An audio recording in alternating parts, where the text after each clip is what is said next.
Lehenengo bideoan esan duen bezala, konposatu bitarrak eta hirutarrak ikusiko ditugu ikastaro honetan.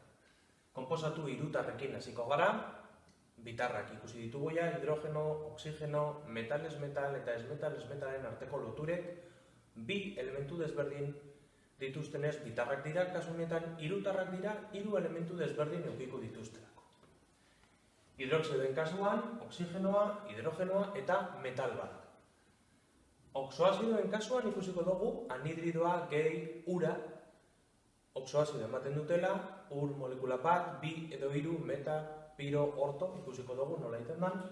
Oxoazidoak egiteko anhidridoa gehi ura egiten dugu, orduan esmetala eta oksigenoari ura batzen badiogu, hirugarren elementu berri bat sartzen dugu, hidrogenoa, hiru elementu egongo dira.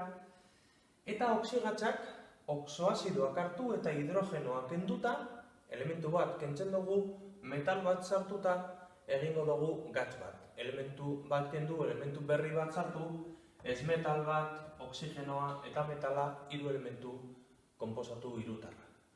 Hasiko gara ikusten, hidroxidoak nola izendatzen diren eta formula nola ateratzen den, eta gero oxoazidoak eta oxigatzak ikusiko ditugu urte honetan jakin behar dugunarekin bukatzeko.